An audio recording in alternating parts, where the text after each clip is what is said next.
Hi everybody, welcome to Quilt Repair Tidbits. This is my next installment of my little weekly series in which I post little fun moments that have come along during my quilt repair business.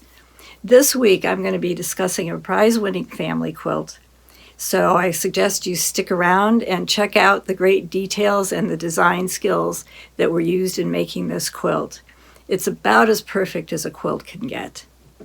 I hope the beauty of this quilt will inspire you to come and join in my virtual workshop on quilt repair, which I'll be teaching this winter. All the info on the workshop is on my website, which is linked below. You'll also find my email address, so you can contact me if you have any questions. And you can also contact me to get on the mailing list and get information when I set the dates and registration opens. The workshop covers restoration, conservation, and also preservation of quilts. We'll discuss fabric history and many other related aspects to the work of repairing quilts. And I can assure you there are loads of quilts out there just waiting for someone to come and take care of them and bring them back to life. It's really a wonderful process and a very fun thing to do. Everybody who takes the workshop will get to bring a quilt or two for discussion, and we'll discuss how to proceed with its care and possible repair. And now, let's take a look at this wonderful mistress piece. Here's this beautiful quilt. It was too large to photograph all at once, so one of the edges is folded over. But you can see how marvelous it really is.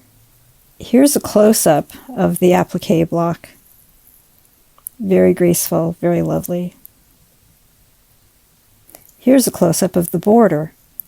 Notice that there's alternating flowers, two different flowers alternating all around the border, making this quilt not only beautiful, but pretty unusual. And here's a picture of the quilting, a close-up of the quilting in the alternate blocks. A lovely feather wreath, which echoes the applique, and lots of stitches per inch, very tiny, very even, just so beautifully made. There were a few areas of worn fabric, kind of abraded or something on the higher levels of the quilt.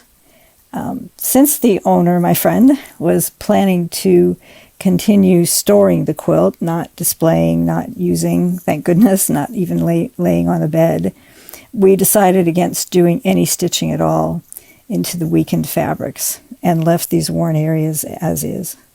What I did recommend was upping the storage techniques, storing with proper materials.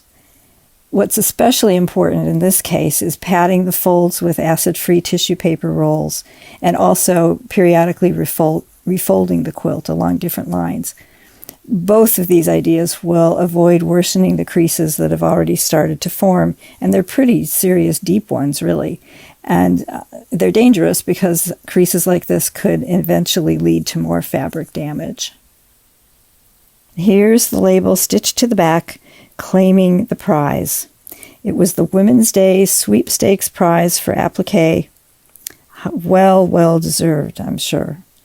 Unfortunately, some of the identifying info about the venue is illegible.